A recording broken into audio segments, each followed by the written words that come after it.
So welcome to week 3. So far we've been talking about all the things that kind of led up to the environmental problems that we have today. And so this week we're going to talk about the commons. What is the commons? So this actually comes from England, where farmers collectively had land, open land that they could use to farm for what they needed, and then be able even to sell off some of what they were growing to make an additional income. And so the land was theirs to use, and this was called the commons. This ended right around the Industrial Revolution when Britain passed the Enclosure Acts, which basically kicked off all the farmers off the land. But for a long time, this is how the process went. And Garrett Hardin, who's a geographer, wrote about what was called the tragedy of the commons. And Garrett Hardin argued that if I'm a farmer and you're a farmer and the land is not looking so good, that I'm going to keep farming and growing as much as I can, and you're going to keep farming and growing as much as you can, because I'm concerned that if I don't grow, you will, and you're concerned if you don't grow, I will. And this leads to what we call the tragedy of the commons. The best example of this was cattle ranching in the United States throughout the 1800s. Cattle ranching was king. You know, we've seen tons of westerns based off of ranchers grazing their land and cattle thieves and moving west. And that was pretty much the picture. The entire middle of the United States was covered in cows. And those cows were grazing the public land. It was the land didn't belong to anybody. And it was very much the philosophy of Congress at the time that land should be free to farmers and ranchers. And so the cattle were out there grazing, and it didn't matter how many head they had, they put out as much as they could. And this happened for a very long time until the blizzard of 1888.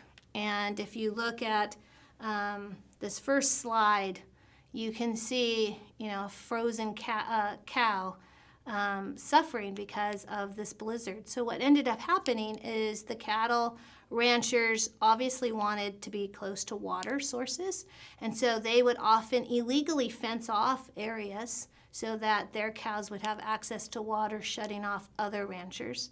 In the meantime, the whole range is being deteriorated very rapidly.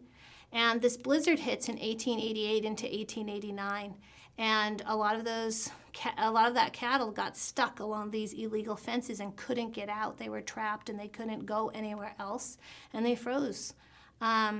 Cattle ranchers at the time lost about 80% of their herds. It was a huge blow to cattle ranching in the end of the king cattle days. But why I'm telling this story is because this is an example of what Hardin called the tragedy of the commons. None of these ranchers managed those herds. They put out as many cattle as they could, figuring if they didn't, their neighbor would.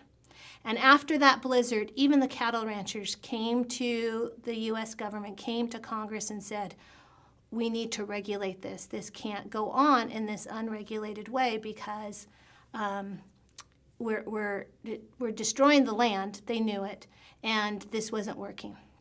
And so it led to some major changes, an act called the Taylor Grazing Act that got passed that changed the way ranching would happen in the United States.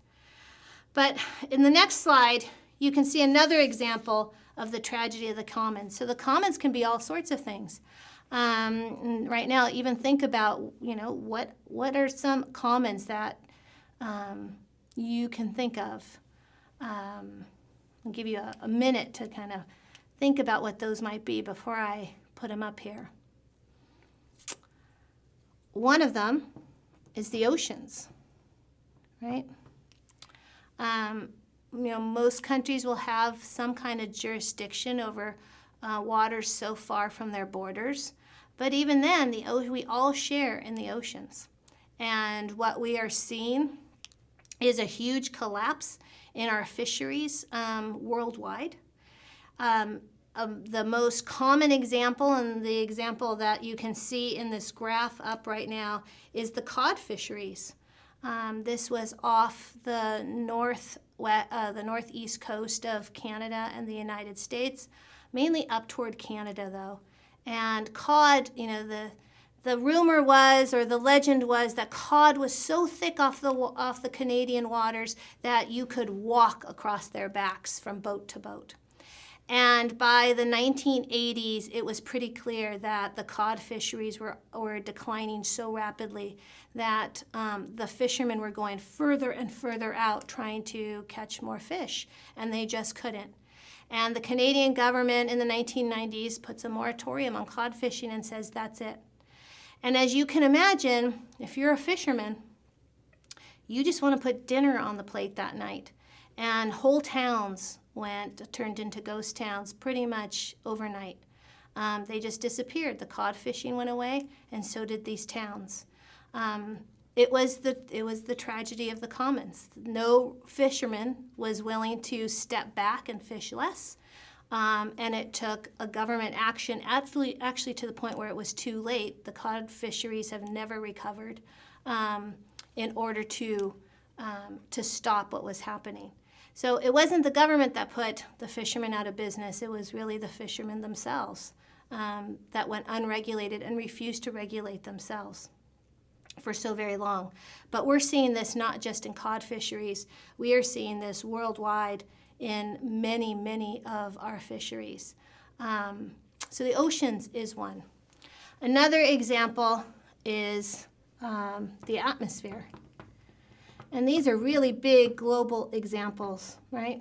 But the idea of climate change, and air pollution, we all share this atmosphere. It is a global thing, and yet we keep spewing stuff into it.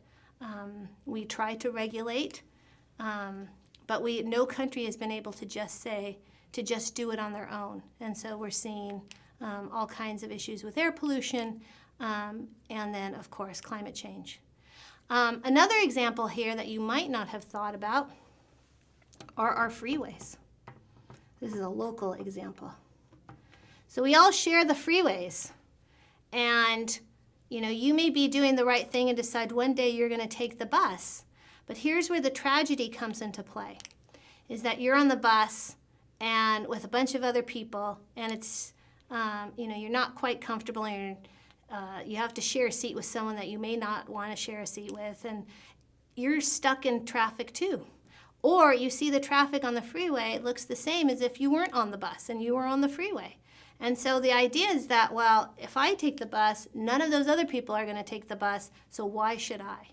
And what ends up happening is a huge mess on the freeway, the traffic congestion, at hours that, we don't even have rush hour anymore now. It's kind of always traffic. So how can we make our freeways not suffer from the tragedy of the commons? And that's one of your prompts this week. Why is the freeway a tragedy, and how could we solve that problem? So go ahead and answer that prompt. I look forward to hearing your creative answers, and then we'll talk about what other ways we can solve the tragedy of the commons in the next lecture.